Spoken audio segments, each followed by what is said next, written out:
Teu nome é mais alto. Diga!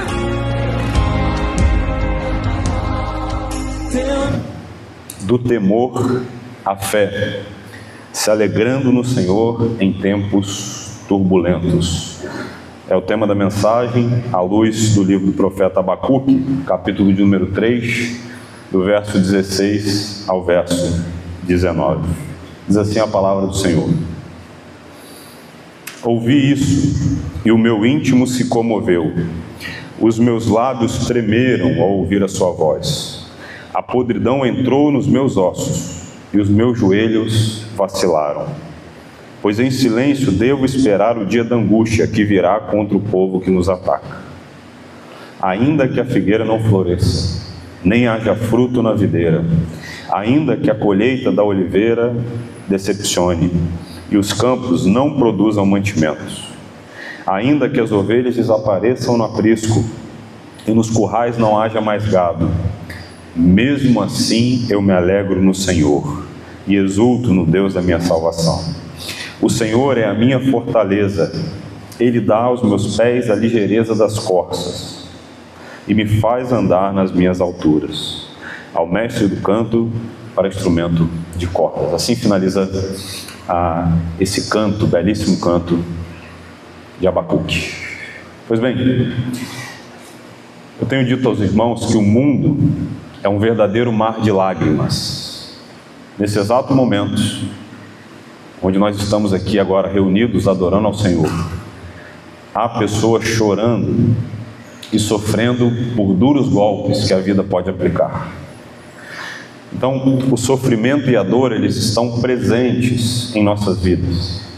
E durante o sofrimento que nós podemos experimentar na nossa jornada, há muitas emoções diferentes que nós podemos experimentar.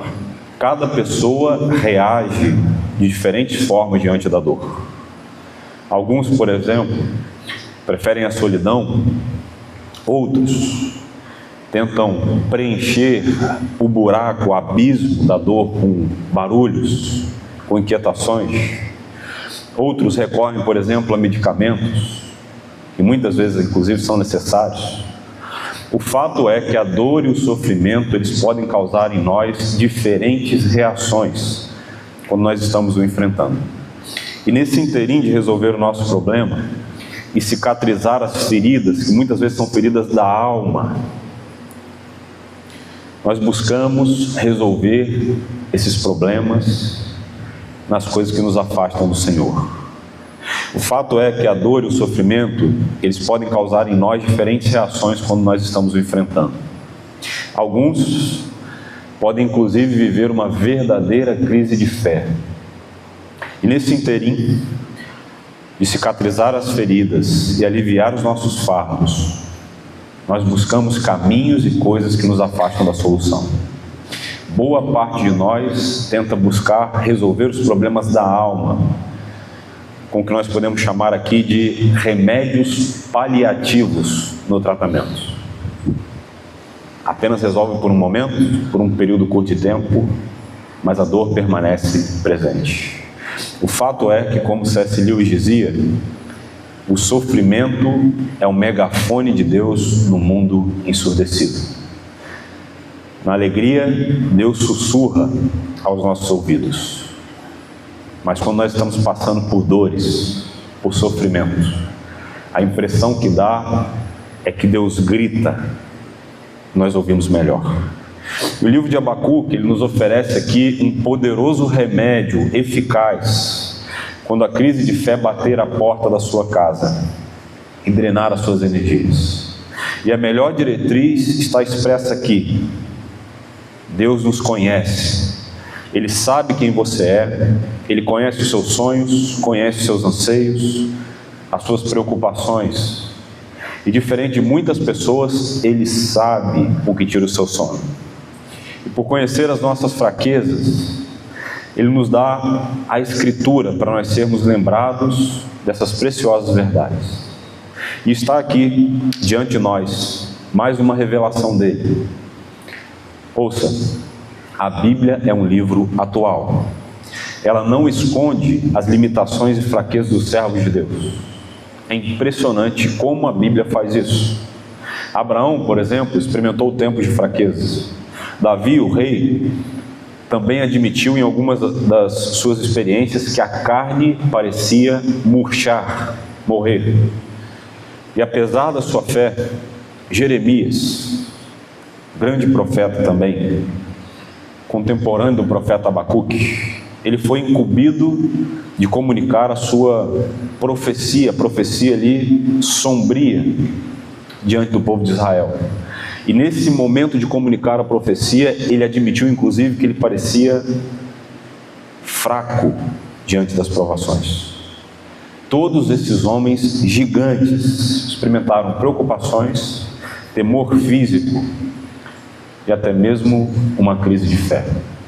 Mas veja, uma crise de fé pode ser uma boa oportunidade para aprender preciosas lições com Deus soberano que controla e governa o mundo.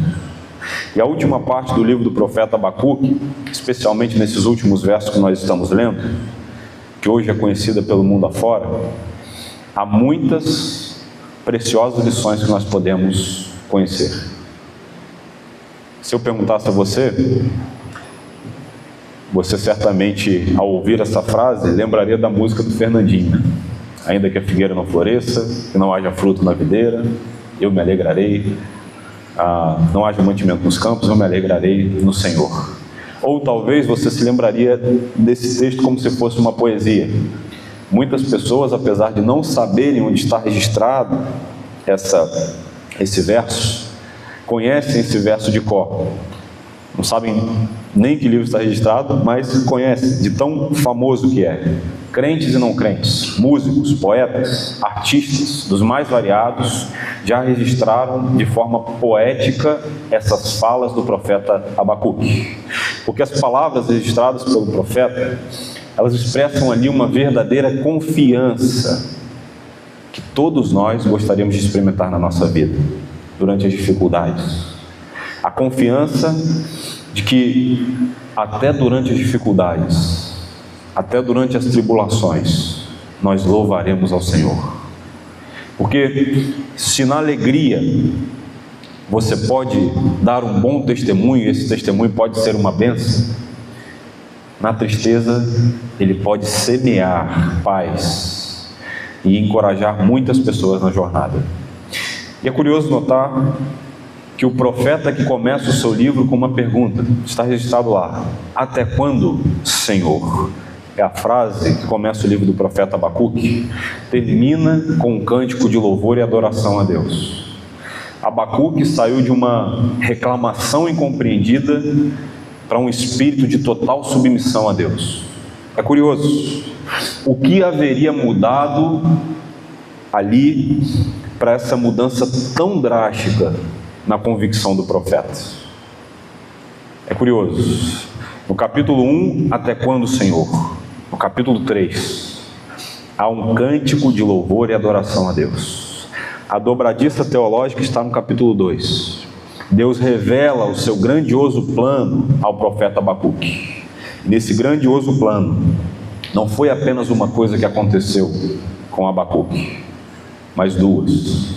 Existem duas respostas de Abacuque que juntas compõem ali o equilíbrio necessário, não só naquele momento, mas para todos nós que desejamos viver uma vida de forma bíblica e cristã nesse mundo mau. E essas duas respostas são temor e fé. Vejamos então que respostas são essas, porque ter apenas uma dessas reações no decurso da história foi um problema crônico na história da igreja. Eu gostaria de sua atenção para te mostrar como apenas uma delas, separadas, podem ser prejudicial na vida da igreja. Veja, por exemplo, temor. Há muitos excessos sendo cometidos por aí com o nome do Evangelho. Eu tenho dito aos irmãos que há muitas portas abertas, inclusive com o nome da igreja, por aí, com falsários que ludibriam e querem controlar as pessoas com suas artimanhas e técnicas. E se desse lado estão os falsários, que tentam controlar pelo temor, pelo medo, do outro lado estão aqueles que tentam controlar pela fé. Vamos focar primeiro no temor. Inclusive, por essa causa, o cristão, ele passou a ser conhecido como uma pessoa que não pode. É ou não é? Sejam honestos. O crente não pode isso, o crente não pode aquilo, justamente porque a má compreensão é um problema grave no decurso dos anos. Porque debaixo da ação que o medo pode fazer em alguém, sempre tem um espertalhão que se acha esperto demais para espalhar terror, provocar apreensões e espalhar a desordem, se aproveitando desse sentimento. Medo, temor. E quando essas pessoas são libertas dessa tirania do medo, causada pelos que se dizem líderes, normalmente adotam o que nós chamamos de liberalismo teológico. Porque eles descobriram que aquilo que os falsários faziam não era o verdadeiro evangelho. Então, nessa mesma perspectiva, buscando faces opostas, por não ter temor, as pessoas se afastam de Deus e não entendem a seriedade do evangelho. O temor só é uma bênção quando é um temor em relação a Deus, irmãos. O temor dos homens é uma desgraça na vida de alguém. O temor só é uma bênção quando é em relação a Deus. Pois bem, o segundo então é a fé. Assim como os falsários fazem com temor, eles também fazem com a fé. Há uma quantidade expressiva de pessoas hoje no mundo evangélico que agem achando que tem fé e acham que a fé será a solução dos problemas.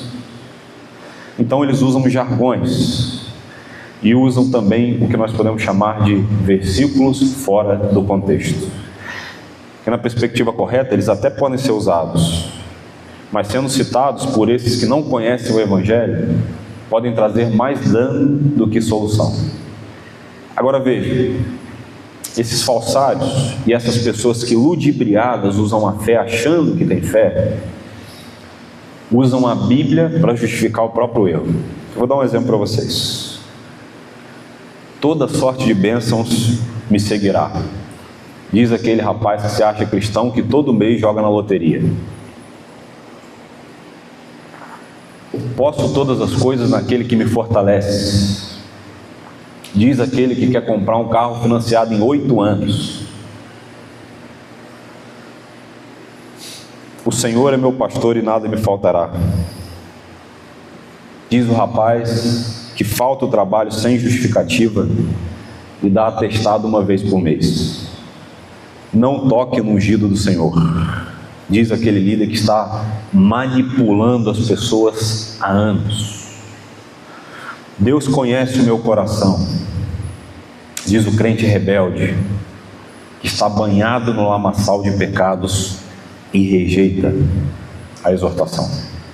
Veja como pode ser danoso o uso de uma só dessas reações na vida cristã. A fé, irmãos, não é um salto no escuro pensando que você não terá problemas.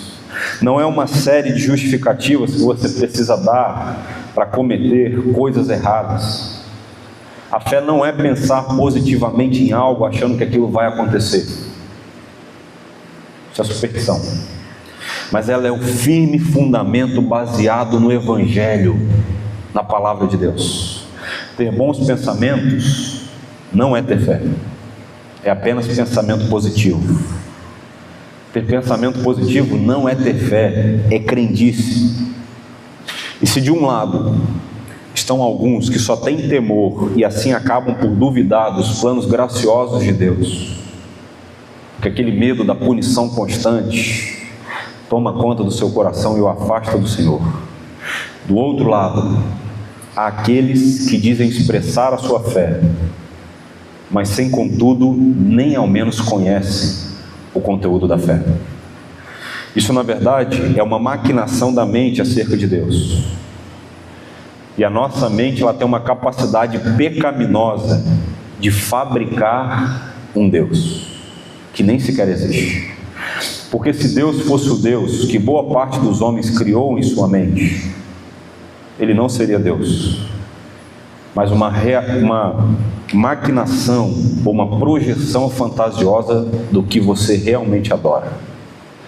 Viver então somente pelo temor gera desconfiança nos planos graciosos de Deus, porque o medo da punição de Deus toma conta do seu coração. Da mesma forma que é impossível expressar fé sem conhecer a Deus profundamente. Pois bem, o profeta Abacuque nos apresenta aqui nesses últimos versos do seu livro esses dois contrastes. E ele nos mostra aqui a grandeza de Deus e que a sua providência estão em ordem, se encaixando como peças de um quebra-cabeça. Ele não deixa de ser grande por agir com providência em nosso favor, e ao mesmo tempo, mesmo que as circunstâncias não sejam favoráveis a nós, Ele não deixa de ser providente para ser grande apenas. E que Ele é um Deus que é juiz sobre todas as coisas, e ao mesmo tempo nos assiste em nossas limitações e fraquezas. O profeta Abacuque está vivendo aqui um momento de crise nacional. Deus havia levantado e o avisado que Ele levantaria os babilônicos, os caldeus, como disse aos irmãos, um dos povos mais perversos da época, para julgar Judá. E diante dessa revelação assustadora, Abacuque fica assustado, extasiado. E o profeta, ele passa ali de uma jornada espiritual que vai do temor humano à fé madura em Deus. E ele chega aqui ao ponto mais alto da sua jornada. O homem que começou o livro questionando a Deus, passou por um momento de perplexidade e agora termina adorando e confiando. Nós podemos dizer que o profeta sabiamente utiliza aqui os últimos 4 versos do seu livro para fazer um resumo da sua obra. O mesmo Abacuque, que começou lamentando e inconformado, termina louvando a Deus, aliviado por sua graça. Vejamos então, quero convidar você a manter a sua Bíblia aberta, que nós vamos ver nesse resumo literário do profeta Abacuque o que esse texto pode nos ensinar. E a primeira verdade é a seguinte: ouça, o temor pode abalar o coração. Observe o verso de número 16, o que ele diz na sua Bíblia, por favor. Ouvi isso e o meu íntimo se comoveu.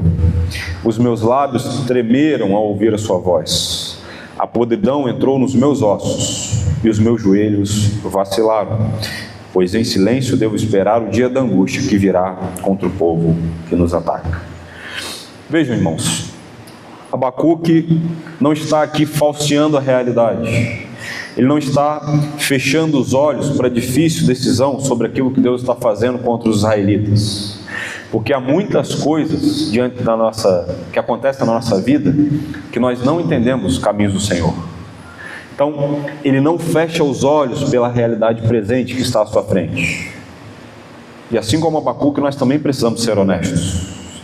Há perguntas às quais nós não sabemos a resposta. Como diz Deuteronômio 29:29, as coisas reveladas pertencem a nós, e as ocultas pertencem ao Senhor. Então, o profeta, ele descreve aqui uma reação profundamente humana diante da revelação divina. E ao narrar a perplexidade diante da ação de Deus, Abacuque está usando aqui algumas reações que o medo podem causar em nós. E o medo de Abacuque era tamanho que ele se desenvolveu no seu próprio corpo. Vejam as expressões que ele usa: meu íntimo se comoveu, tremeram os meus lábios, meus joelhos tremeram. São expressões aqui que não falseiam a realidade presente, mas nos faz entender que nós não estamos no controle do leme das nossas vidas.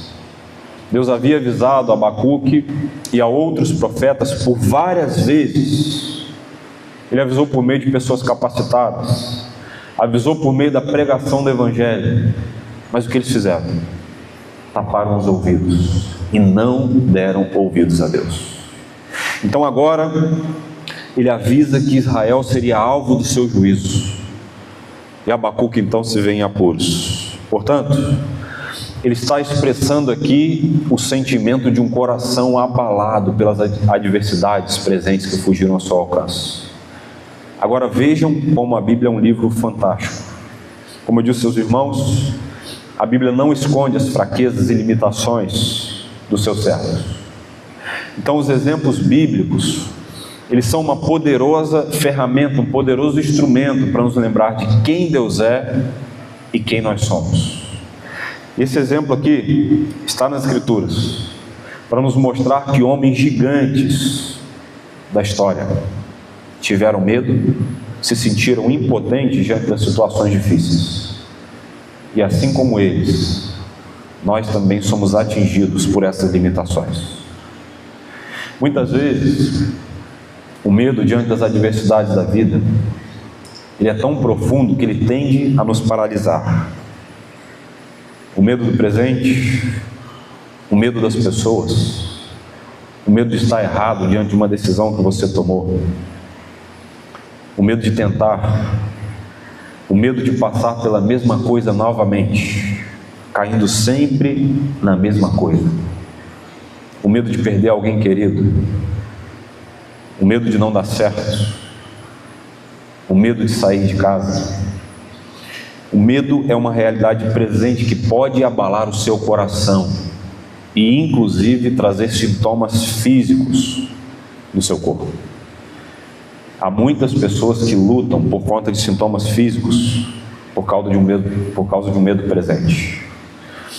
Ansiedade, preocupação, insegurança são sintomas que estão presentes na vida do cristão quando as preocupações batem à nossa porta.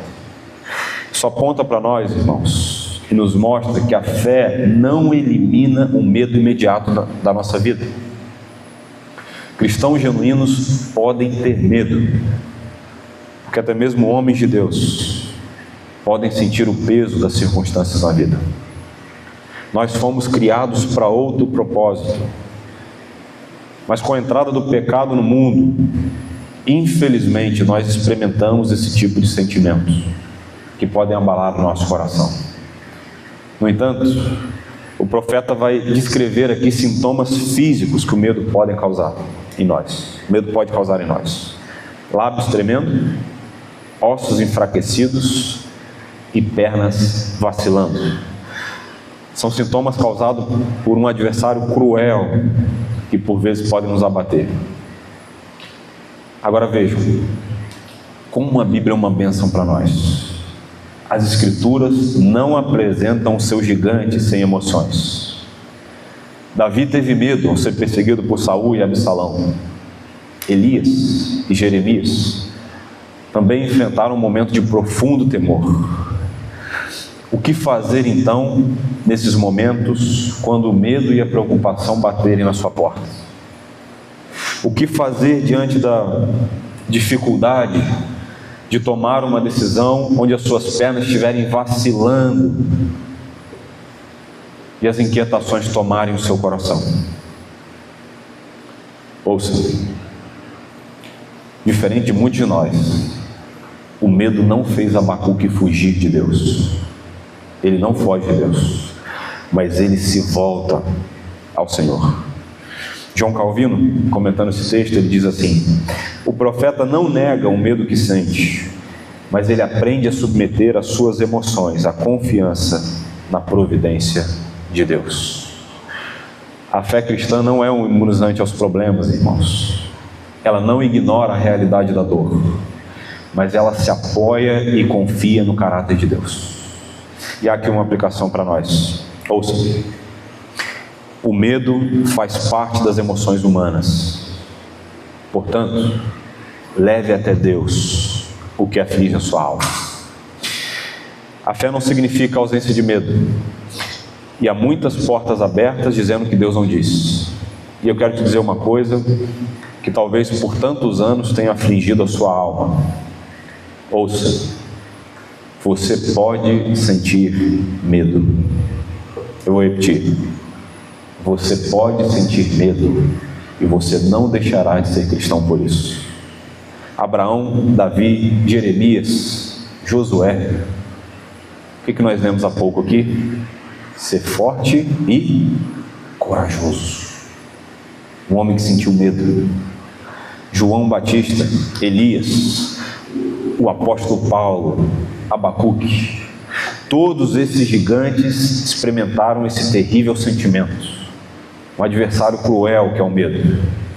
Deus não nos repreende, irmãos, por expressarmos isso, mas Ele nos encoraja a continuarmos levando as nossas aflições em oração a Ele.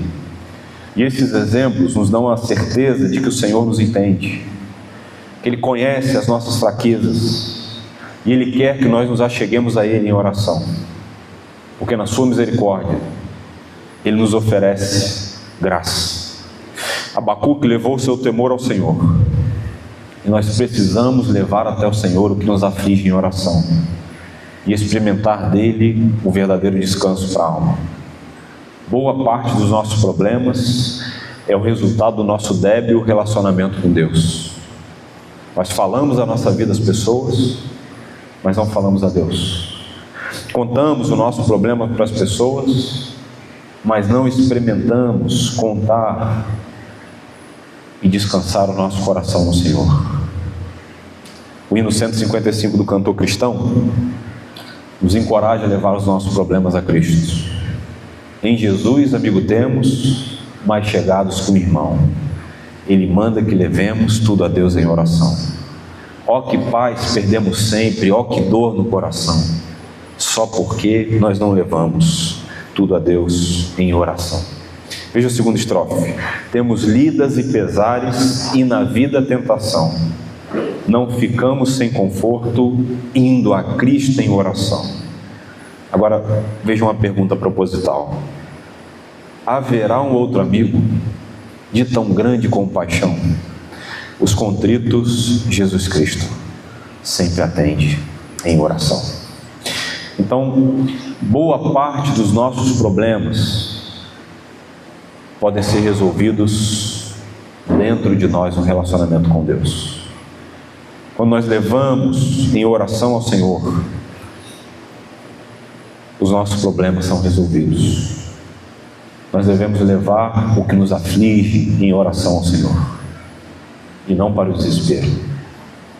Não é negar a realidade presente diante dos nossos olhos, mas descansar no Deus que governa até mesmo a realidade presente. Agora, observe, o temor do profeta não era apenas um temor emocional, não eram as emoções apenas que estavam suprimindo, tomando ele de pavor, não era apenas uma crise que mexia ali com as suas emoções, mas era uma crise existencial.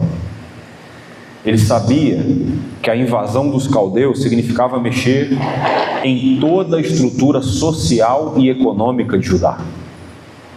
Eles passariam fome, eles teriam seus bens destruídos, e haveria então um colapso econômico geral. Então, o sentimento do profeta, ele é legítimo de fato. Mas o que ele faz? Ele perde o emprego, as finanças não vão bem, ele tem seus bens destruídos. O que ele faz? Ele recorre às pessoas, ele recorre ao Banco Central, ele vai para a internet para reclamar do governo.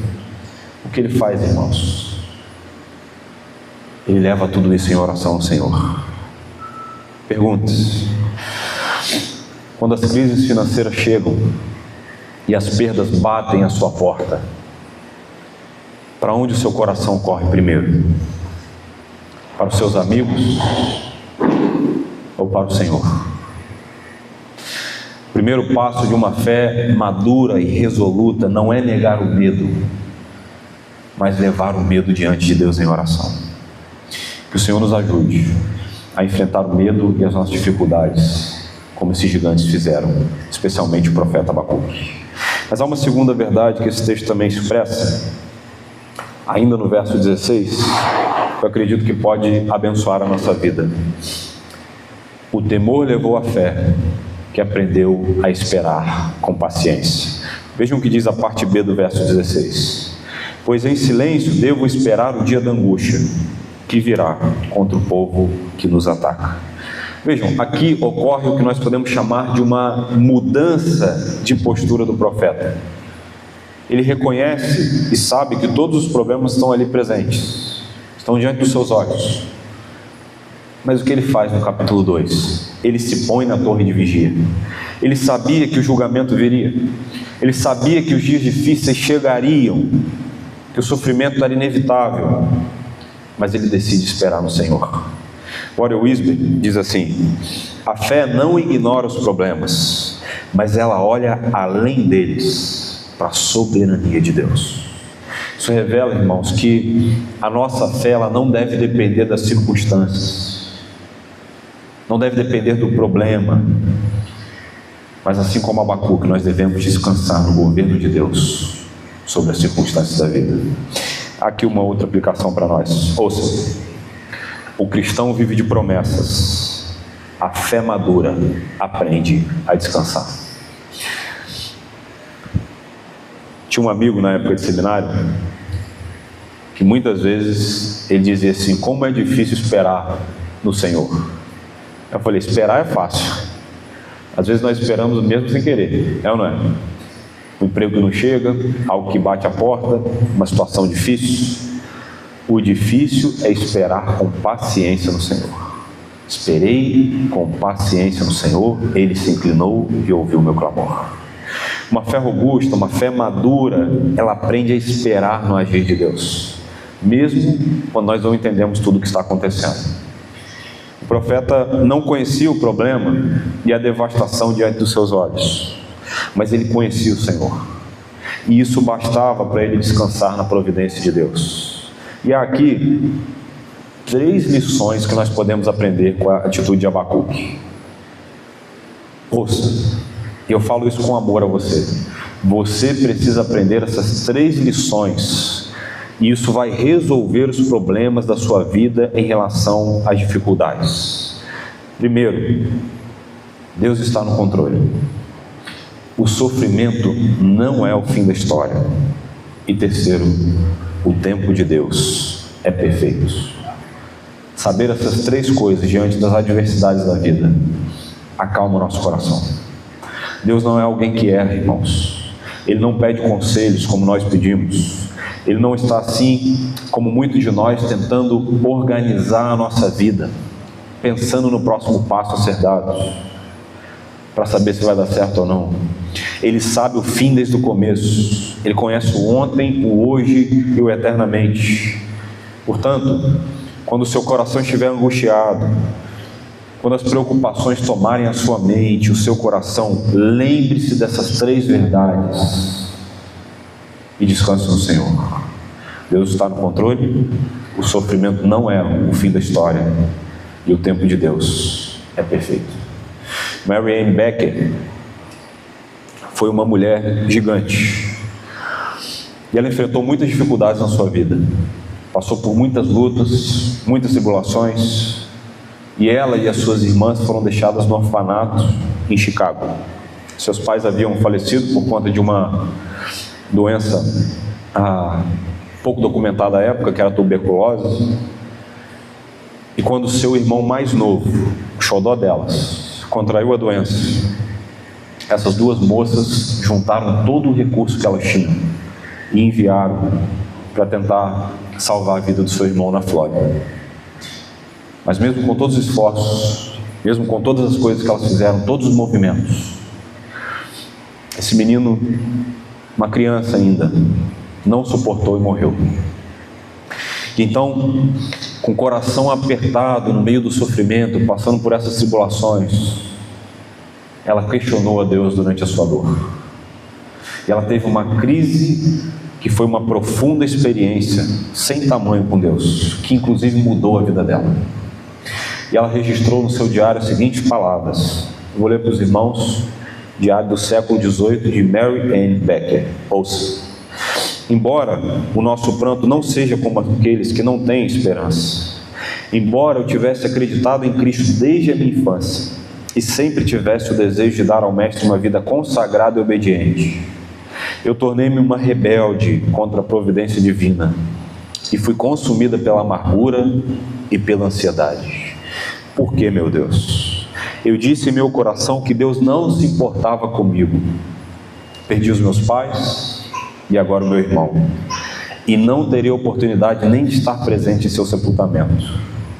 Ouça, mas ao ajoelhar-me, apresentar-me a minha mágoa e abrir o meu coração, eu ouvi a voz do Mestre e ele me acalmou. A tempestade de meu coração arrefeceu e ele trouxe calma. Uma fé brotou em mim e eu ouvi o Senhor dizer: sossegai.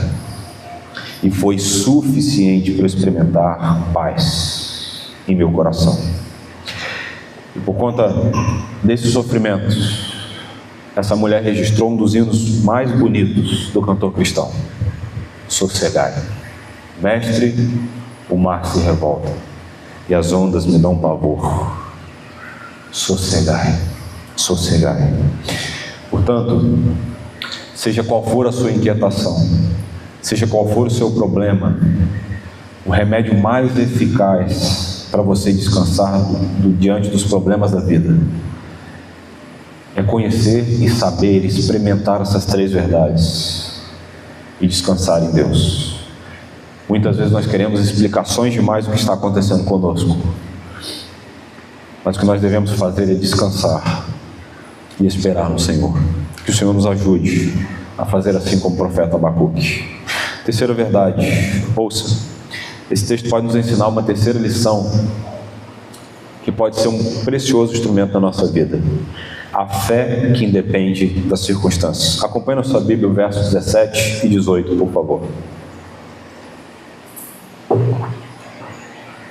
Ainda que a figueira não floresça, nem haja fruto na videira, ainda que a colheita da oliveira decepcione e os campos não produzam mantimento, ainda que as ovelhas desapareçam do aprisco e nos corrais não haja mais gado, mesmo assim eu me alegro no Senhor e exulto no Deus da minha salvação.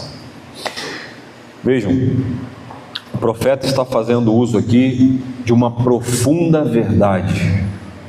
Muitas pessoas compartilham esse texto aqui e usam como jargão, mas não sabem a profundidade citada pelo profeta. Porque apesar da figueira, da videira, da oliveira, dos campos, do rebanho, dos currais, isso aqui não é um poema, irmãos, mas é um cenário de colapso e caos total. 6 perdas aqui são mencionadas pelo povo de Judá: figueira sem flores, vide sem frutos, oliveira sem produção, campos sem mantimentos e rebanhos eliminados. E por último, ele diz que a consequência disso tudo aqui são os currais vazios. Na economia de Israel, isso significava uma falência nacional. O dinheiro acabou, pessoas passariam fome e teriam todos os seus recursos destruídos. Era uma descrição de uma vida sem recursos, sem segurança ou sem esperança na perspectiva humana. Mas Abacuque aqui ensina uma preciosa lição para nós: a fé verdadeira não depende da prosperidade externa. Eu vou repetir, ouça: a fé verdadeira não depende da prosperidade externa. Não é a fé da colheita, não é a fé da abundância, não é a fé da estabilidade, é fé em Deus, mesmo quando tudo está vazio. Uma fé resoluta, ela não está fundamentada na prosperidade, mas no caráter de Deus. Matthew Henry diz assim: quando todas as fontes de conforto do terreno secam, ainda permanece uma fonte que nunca falha: a alegria em Deus. O crente pode perder tudo, mas nunca perderá o seu Deus. Deus nos prometeu conforto nessa terra, irmãos. Se você quer ser rico, se você quer ter dinheiro, se você quer ter um bom futuro, se você quer ser próspero aqui na terra, Acorde cedo, se qualifique, trabalhe e estude. O Evangelho não é uma promessa de conforto terreno, mas a segurança da salvação em Cristo. E essa verdade precisa estar no nosso coração. Há aqui uma aplicação para nós. Uma fé baseada em circunstâncias é frágil. Uma fé baseada em Deus é inabalável. Aqui está o clímax do livro. Porque muitas vezes nós nos escoramos a nossa fé nas circunstâncias da vida. Nós buscamos segurança nas coisas desse mundo, que por vezes nós precisamos de fato. Mas no momento que nós mais precisamos, essas coisas nos deixam de lado. Há pessoas, por exemplo, que depositam a sua segurança naquilo que ela conquistou no decurso da vida. Há pessoas que depositam a sua esperança em outras pessoas, num filho, num amigo, num parente. Há pessoas que depositam a sua segurança ou a sua esperança nas coisas desse mundo: dinheiro, bens, um bom plano de saúde. Ouça, quem deposita a sua segurança nas coisas perecíveis, perecerá juntamente com elas. Abacuque fez uma escolha consciente: não se alegrar nas circunstâncias, não se alegrar nos recursos, mas se alegrar no Senhor. Isso revela uma fé profunda, irmãos. Spurgeon diz assim: quando o homem pode dizer, ainda que a figueira não floresça, ainda assim se alegrar em Deus, então ele possui uma fé que nem a pobreza, nem a dor e nem a morte podem destruir. Porque às vezes, na nossa vida, nós estamos tão entrelaçados com esse mundo que nos cerca. Estamos tão preocupados com amanhã, com o que nós vamos fazer com o recurso do mês. Estamos tão preocupados com aquilo que pode nos manter seguro, que nós deixamos de fazer a vontade de Deus. Ainda hoje, Deus continua chamando os seus e clamando para o servirem. Mas muitos de nós têm abandonado a Deus por conta da nossa segurança terrena. O ministério cristão, o discípulo, o verdadeiro discípulo de Jesus, precisa abandonar as coisas desse mundo para seguir a Deus. Maldita seja a nossa segurança que nos afasta de Deus. E quando Deus é a nossa alegria, as circunstâncias perdem o poder de controlar o nosso coração.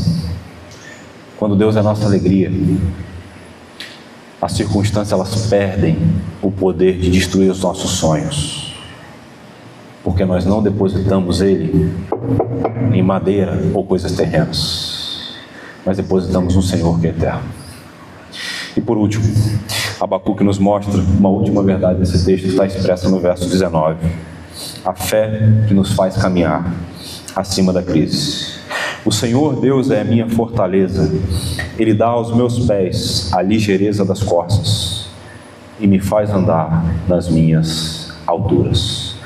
Vejam, o profeta termina aqui com um poema, e a imagem é linda, belíssima.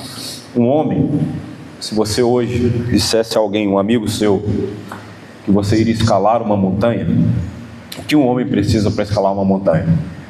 Ferramentas adequadas, roupas, cordas, certo? Mas e o animal que Deus criou? A corça. A corça consegue subir montes íngremes, montanhas íngremes, sem nenhum tipo de ferramenta. E ela sobe com equilíbrio e segurança. É impressionante.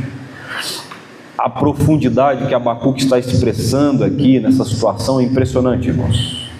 O problema estava ali, não acabou.